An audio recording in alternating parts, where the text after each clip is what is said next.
IDG와 클라우드 네이티브 전환을 위한 오픈소스 소프트웨어 전략에 대한 제언이라는 주제로 여러분들을 찾아뵙게 된 수세코리아 최근홍입니다. 반갑습니다. 현재 수세코리아 지사장을 맡고 있고요. 오늘 다소 무거운 주제인데 클라우드 네이티브라는 그런 주제를 가지고 여러분들과 한번 클라우드 네이티브의 정확한 의미, 그 다음에 이게 우리에게 어떤 그 중요성을 가지고 있는지, 또 앞으로 이 클라우드 네이티브 전환을 진행을 하면서 맞게 되는 여러 가지 어려움들, 그걸 어떻게 해결할지 이런 부분들을 컨텐츠로 해서 여러분들과 얘기를 나누는 그런 시간으로 내용을 준비를 했습니다. 뭐 컨텐츠 슬라이드에도 나와 있습니다만 클라우드 네이티브라는 단어에 대해서 정의도 좀 살펴보고 동향, 이점, 당위성을 한번 짚어본 다음에 이 클라우드 네이티브와 뗄래야 뗄 수 없는 아주 중요한 관계를 가지고 있는 오픈소스 소프트웨어를 한번 검토를 해보고요. 여러분들이 오픈소스 소프트웨어를 어떤 식으로 바라보고 선택을 해야 되는지 그 올바른 전략에 대해서 제언을 드리는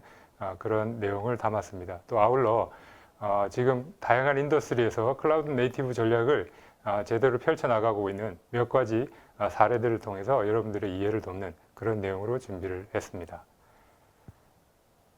내용에 들어가면서 제가 여러분들께 클라우드 네이티브라는 다소 어려운 주제를 어떻게 잘 소개를 해드리면 좋을까 고민을 하다가 제 경험을 중심으로 몇 가지 내용을 정리를 해봤는데요. 먼저 이 프로세스나 고객 경험, 고객을 중심으로 한 기업들이 여러 가지 이제 혁신들을 이제 시도를 하게 되는데 뭐 가장 대표적인 케이스가 새로운 시스템을 구축하기로 하는 뭐 이런 어떤 중요한 움직임들이 있을 겁니다. 또 하나는 제가 최근에 제가 직접 사용을 하는 모바일 앱에 대한 경험, 이 두 가지 비교를 통해서 과연 클라우드 네이티브라는 것을 어떻게 이해해야 되는지 그런 부분들을 좀 정리해 보고자 합니다.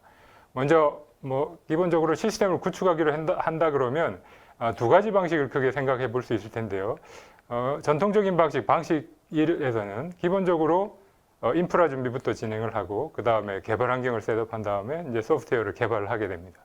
개발한 소프트웨어에 대해서 여러 가지 테스트 과정을 거쳐서 이제 배포를 하게 되고 또 배포된 소프트웨어에 대해서 발생되는 여러 가지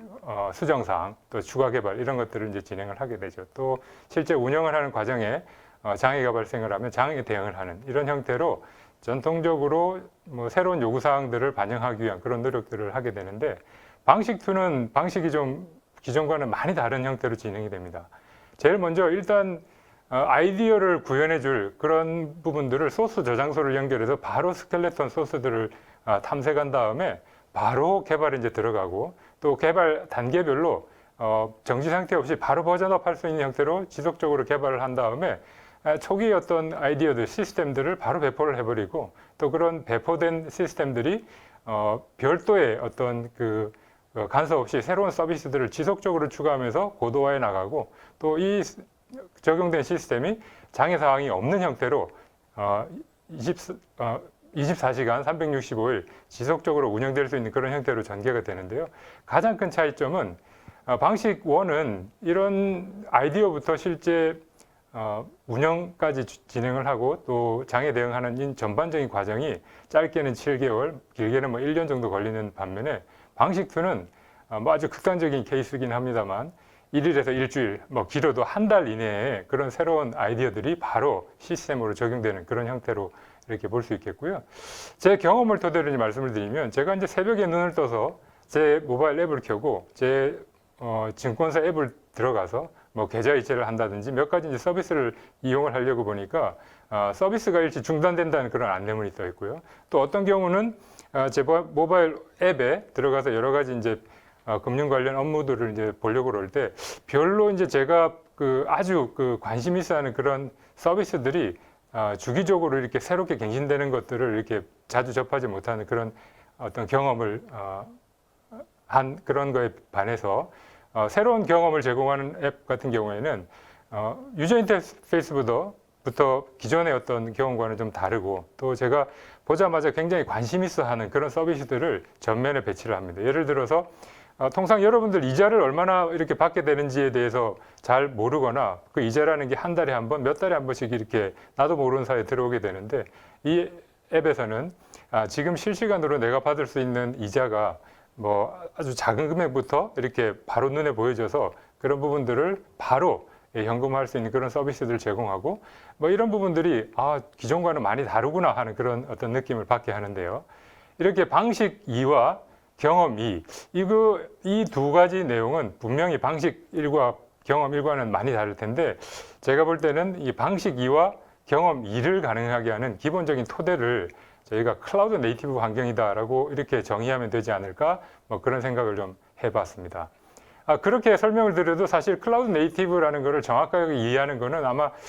여전히 쉽지 않으실 것 같아요. 그래서 다시 개념과 이점 동향, 당위성들을 다시 한번 정리하면서 클라우드 네이티브를 좀 더 정확하게 이해할 수 있도록 도움을 드리려고 합니다. 여러분, 네이티브라는 단어를 쓰는 경우들이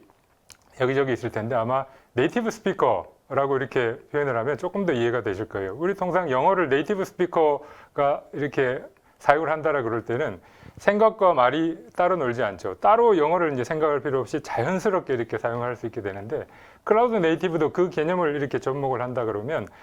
기업들이 일상적으로 그 혁신 활동을 진행을 하고 대고객 서비스를 이렇게 혁신하는 과정에서 이 클라우드를 그렇게 네이티브 스피커가 자연스럽게 이용하듯이 클라우드 환경을 자연스럽게 쓰는 그런 환경이다라고 이렇게 보시면 되는데 한 가지 우리가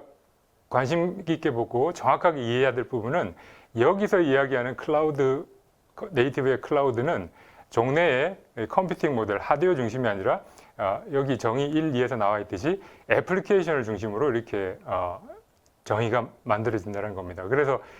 과거에 저희가 클라우드를 이해할 때는 주로 하드웨어를 자원을 풀링해서 공유하고 좀 더 쉽고 빠르고 편하게 사용을 하면서 코스트를 이렇게 줄이는 그런 관점으로 클라우드를 이해를 했다면 클라우드 네이티브에서의 클라우드는 이제 애플리케이션을 얼마나 클라우드 기술을 이용해서 쉽고 빠르고 편리하게 개발하고 배포해서 운영할 수 있도록 하는지 그런 관점으로 초점이 근본적으로 옮겨진다 이렇게 이해를 하시면 되겠고요. 저희가 이제 클라우드 네이티브를 이야기할 때 쉽게 이렇게 그 개념을 파악하기 어려운 이유는 클라우드 네이티브가 여기저기서 굉장히 다양하게 이렇게 쓰이기 때문입니다. 예를 들어서 클라우드 네이티브 테크놀로지, 클라우드 네이티브 애플리케이션, 컴퓨팅 아키텍처, 디벨롭먼트 서비스. 요즘은 어디에다 다 클라우드 네이티브를 이렇게 붙여서 마치 이제 가장 이제 그 혁신적인 새로운 아이디어처럼 이렇게 얘기를 하고 있는데 이렇게 클라우드 네이티브란 단어가 많이 쓰이면서 아주 익숙하지만 클라우드 네이티브를 이렇게 설명해 보라 그러면 오히려 그 설명이 어려워지는 그런 어떤 상황에 처하는 거 아닌가 이런 생각을 하게 되고요. 그 이유를 살펴보면 사실은 클라우드 네이티브를 구성하는 아주 핵심적인 요소들이 전통적인 방식과는 다른 그런 기술 요소들로 이루어지기 때문이지 않을까 생각을 합니다. 예를 들어서 여기 마이크로 서비스 아키텍처라든지 컨테이너화된 그런 애플리케이션 이걸 기반으로 데브옵스의 어떤 문화들이 정착이 되어야 되고요. 이 데브옵스 문화들을 지원하고 이 데브옵스 문화가 효과적으로 생산성을 올려서 개발할 수 있도록 CI/CD 환경이 구성이 되어야 되고 이런 CI/CD 환경이 또 클라우드 기반으로 효과적으로 운영되기 위해서는 다양한 인프라스트럭처가 소프트웨어 기반으로 정의되고 관리될 수 있는 이런 5가지 핵심 요소들이 있어야 되는데 이 하나하나가 사실은 정확한 이해를 필요로 하고 이런 것들을 접목을 할 때 제대로 접목하는 그런 노력들이 필요하기 때문에 아직까지도 클라우드 네이티브를 이렇게 제대로 이해하고 접목하는데 적지 않은 어려움이 있는 것 같습니다. 그렇지만 주변을 들여다보면 이미 클라우드 네이티브를 이런 기술 요소들을 이용을 해서 이걸 서비스화하는 기업들이 많이 대표적인 기업들만 이렇게 추려도 여러분들 익히 아시는 그런 네임들을 볼 수 있고요. 재밌는 거는 이 기업들이 각자 클라우드 네이티브 환경의 클라우드 서비스들을 이렇게 다양한 형태로 이렇게 제공을 하고 있는데 이 서비스들이 크게 다르지 않다. 그래서 기업들이 각자 서비스들을 이렇게 제공을 하고 있지만 살펴보면 상당히 유사한 형태의 서비스들을 제공을 하고 있고 일부 본인들의 어떤 차별화된 요소들을 부각시키기 위해 노력을 하고 있는데 그 이유를 뒷장에서 조금 더 살펴보도록 하겠습니다. 그러면 이런 개념을 가지고 있는 클라우드 네이티브라는 게 아마 이제 조금 개념을 좀 잡으셨을 텐데 사실 클라우드 네이티브가 이렇게 급속도로 확산이 되고 유명해지고 많은 분들이 클라우드 네이티브에 관심을 갖는 이유는 클라우드 네이티브가 가져다주는 아주 분명한 이점들 때문일 겁니다. 예를 들어서 아까 방식 1과 2에서 비교를 해드렸습니다만 방식 1이 7개월에서 1년 정도의 이 속도를 갖는 그런 어떤 방식이라 그러면 기술이라 그러면 클라우드 네이티브는 한 달 이내 벌써 스피드였던 차이가 확연히 드러나죠. 작게는 뭐 2~3배부터 많게는 5~6배 이상의 어떤 속도를 이렇게 가지고 있기 때문에 지금처럼 치열한 속도 경쟁을 하는 그런 환경에서는 클라우드 네이티브 이런 이점을 무시할 수 없을 겁니다. 그리고 인프라스트럭처를 소프트웨어 기반으로 통제를 하면서 관리를 하면서 인프라스트럭처의 새로운 확장, 운영이 굉장히 유연하고 또 24시간 365일 언제나 이제 운영되고 다운되지 않는 그런 어떤 환경을 구성할 수 있기 때문에 클라우드 네이티브에 대한 관심은 그 어느 때보다도 이제 높아지고 있고, 이런 클라우드 네이티브 기술을 적절히 사용을 하면서 전체적으로 하드웨어뿐만 아니라 소프트웨어 개발 주기를 단축을 하고 전체적인 개발 코스트를 줄이면서 효율성을 극대화할 수 있는 그런 이점이 있다라고 말씀드릴 수 있겠습니다. 이런 것들을 기반으로 실제 가트너에서는 2025년까지 거의 전체 기업들이 클라우드 네이티브 기반의 어떤 플랫폼을 사용을 하면서 이 클라우드 네이티브의 이점들을 향유하기 위해 노력할 거다라고 이제 발표를 하고 있습니다. 그만큼 이제 클라우드 네이티브는 이제 기업들이 이 클라우드 네이티브를 외면하거나 이 클라우드 네이티브를 제대로 활용하지 않으면 경쟁에서 뒤처지게 되는 그런 어떤 가장 중요한 핵심 기술이다라고 말씀을 드릴 수 있겠는데요. 이 클라우드 네이티브를 추진하는 데 있어서 이게 아주 자연스럽게 되지는 않습니다. 실제로는 진행을 하는 과정에 적지 않은 어려움들을 이제 겪게 되는데, 대표적인 게 뭐 변화 관리라든지 문화적 충돌, 전통적인 방식에 익숙해 있던 분들에게 새로운 속도와 새로운 테크놀로지 이해하는 거는 이해하고 그런 방식을 접목하는 것들이 그만큼 쉽지는 않겠죠. 또 실제로 기업들은 오랫동안 이제 누적해온 그런 어떤 레거시들을 가지고 있기 때문에 이런 레거시들을 새로운 기술 기반 클라우드 네이티브로 전환하는 것 역시 적지 않은 어려움들을 가지고 있고, 이 클라우드 네이티브 기반인 컨테이너는 하드웨어와 다르게 소프트웨어 환경 또 가상 환경에서 움직이기 때문에 보안이라든지 컴플라이언스라는 이런 부분들이 또 새로운 차원의 그런 어떤 어려움들을 이제 가지고 있게 되고, 고객들이 그런 부분들을 이제 해소하기 위해 노력을 해야 되는 그런 부분들이 있는데요. 오늘 제가 조금 더 포커스해서 이게 다뤄보고자 하는 부분은 이 클라우드 네이티브라는 게 기본적으로 오픈되어 있는 기술, 오픈소스 소프트웨어를 기반으로 모든 거의 대부분들이 만들어져 있다라는 겁니다. 실제로 이제 클라우드 네이티브 환경을 주도적으로 이렇게 끌고 가는 그런 글로벌 전 세계 어떤 오픈 이노베이션 어떤 집단이 클라우드 네이티브 컴퓨팅 파운데이션인데, 지금 이 시점에도 여러분들이 클라우드 네이티브 컴퓨팅 파운데이션의 홈페이지를 치고 들어가면 현재 얼마만큼 큰 프로젝트와 얼마만큼 많은 개발자들이 이 그 커뮤니티에 접속을 해서, 지금 제가 잠깐 살펴보니까 20만 명 이상의 전 세계 개발자들이 클라우드 네이티브 컴퓨팅 파운데이션의 컨트리뷰터로서 소프트웨어들을 개발하고 있고, 전 세계 한 800개에 가까운 IT 기업들, 아마 여러분들이 이름을 떠올린다라 그러면 좀 전에 클라우드 서비스를 제공하던 그런 기업들을 포함해서 거의 모든 IT 기업들이 이 클라우드 네이티브 컴퓨팅 파운데이션의 멤버 기업으로 굉장히 다양한 형태의 프로젝트들을 이제 진행을 하고 있고, 이 클라우드 네이티브의 이런 새로운 트렌드는 이 기반으로 이제 정말 제대로 꽃피워지고 있는 거 아닌가, 뭐 그런 생각을 하게 되는데, 이 클라우드 네이티브가 이만큼 크게 확산이 되고 클라우드 네이티브를 뒷받침하는 오픈소스가 이렇게 활성화되는 그 이면에는 또 다른 어떤 어려움들이 있게 되는데요. 제가 클라우드 네이티브를 이렇게 제대로 파악해 볼 수 있는 다양한 프로젝트들을 하나의 조감도처럼 이렇게 만들어 놓은 클라우드 네이티브 인터랙티브 랜드스케이프, 이제 이 랜드스케이프라는 걸 따로 이렇게 만들어둬서 어떤 프로젝트, 어떤 오픈소스 소프트웨어들이 어떤 영역에서 개발되고 있는지를 이렇게 쉽게 파악할 수 있는데, 이렇게 많은 것들이 있다라는 것보다는 고객들 입장에서, 기업들 입장에서 이 오픈소스로 이렇게 활발하게 개발이 되고 있는 이런 것들 중에 내가 어떤 것들을 선택을 해야 되는지, 그 선택이라는 부분을 이렇게 맞닥뜨려 보면 그게 적지 않은 큰 숙제가 되는 그런 어떤 상황에 직면을 하게 되는데요. 이 오픈소스라는 게 사실은 이만큼 큰 어떤 그 커뮤니티를 가지고 굉장히 다이내믹하고 빠르게 이제 발전을 하고 거의 모든 영역에서 오픈소스들이 제공되고 있는 이런 반면에, 사실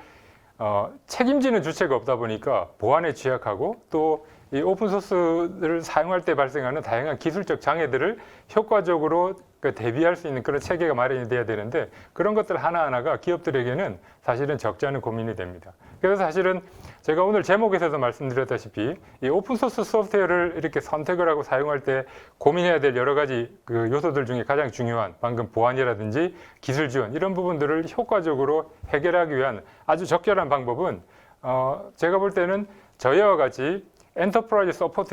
서포트를 가지고 이런 오픈소스 소프트웨어들을 결합을 하고 저희 자체 기술로 핵심 엔진들을 개발을 하면서 고객들에게 아주 안전한 환경에서 기술 지원을 받아가면서 오픈소스들을 적용을 하고 클라우드 네이티브로 이행할 수 있도록 하는 그런 어떤 기업들의 서비스들을 눈여겨보시는 게 적절하지 않을까 이런 생각을 하게 됩니다. 왼쪽에 보시면 오픈소스 클라우드 네이티브를 이렇게 구성하는 그런 그 레이어들, 어떤 영역들이 하드웨어 인프라스트럭처, 클라우드 기술 기반으로 한 하드 인프라스트럭처부터 컨테이너 엔진,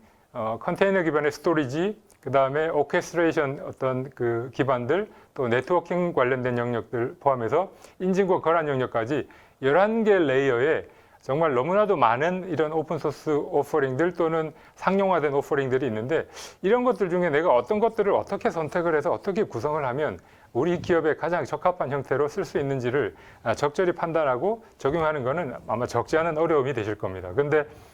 수세가 가지고 있는 렌처라는 오퍼링은 각 영역별로 가장 중요한 오퍼링들을 묶어서 저희가 하나의 스택으로 구성하고 여기에 보안과 기술 지원을 묶어서 여러분들이 안심하고 쓸 수 있는 그런 오픈소스 스택을 제공을 해드린다. 이렇게 이해를 하시면 되겠습니다. 실제로 수세가 제공하는 이런 오픈소스 플랫폼을 가지고 렌처라는 플랫폼을 가지고 클라우드 네이티브 저니를 성공적으로 이렇게 진행을 하고 있는 몇몇 사례들을 제가 정리를 했는데요. 남아프리카에서 두 번째로 큰 압사라는 은행은 2016년부터 컨테이너 기술을 접목을 하고 마이크로 서비스 아키텍처로 전환을 하면서 클라우드 네이티브로 전환을 이렇게 시도를 했는데 2020년도부터 저희 렌처를 통해서 코어 뱅킹 솔루션 영역까지를 포함한 전체 은행의 애플리케이션들을 클라우드 네이티브 환경으로 이제 전환들을 하고 계시고요. 또 인도의 이제 결제 시스템, 인도의 NPCI는 인도의 모든 은행들의 결제망을 연결을 해서 월간 한 80억 건 이상의 트랜잭션들이 처리될 수 있도록 하는 인도에서 가장 큰 어떤 트랜잭션을 처리하는 그런 시스템을 운영하는 어떤 조직인데 이 NPCI가 렌처라는 것을 통해서 인프라스트럭처를 옮기고 주요 애플리케이션들을 컨테이너화해서 실제로 결제 시스템 그 크고 복잡하고 많은 트랜잭션이 움직이는 결제 시스템을 성공적으로 운영을 하고 있습니다.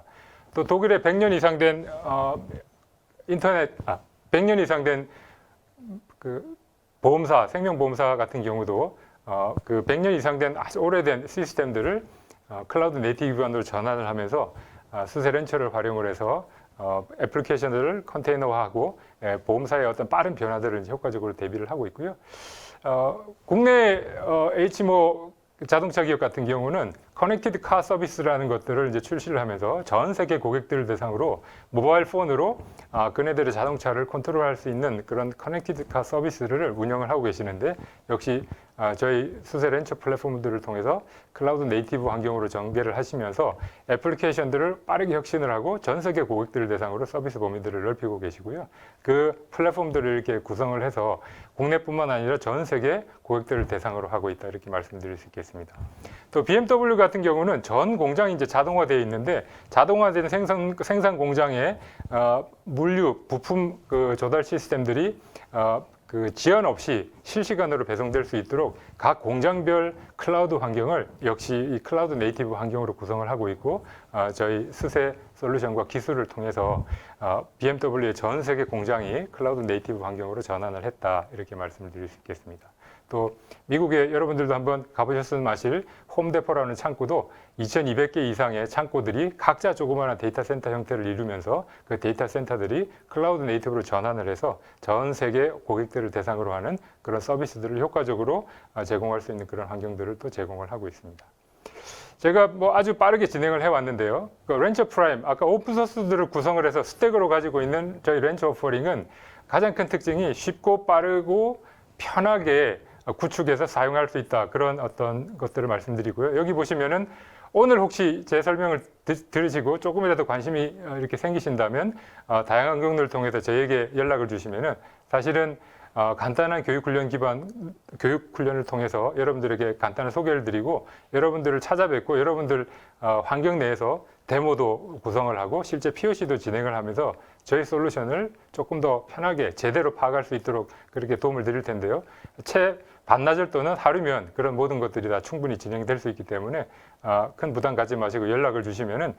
제대로 설명을 드릴 수 있도록 하고 이후에 여러분들의 클라우드 네이티브 전이에 도움을 드릴 수 있도록 그렇게 하겠습니다. 예, 오늘 제 발표는 여기서 마치도록 하겠습니다. 경청해 주셔서 감사합니다.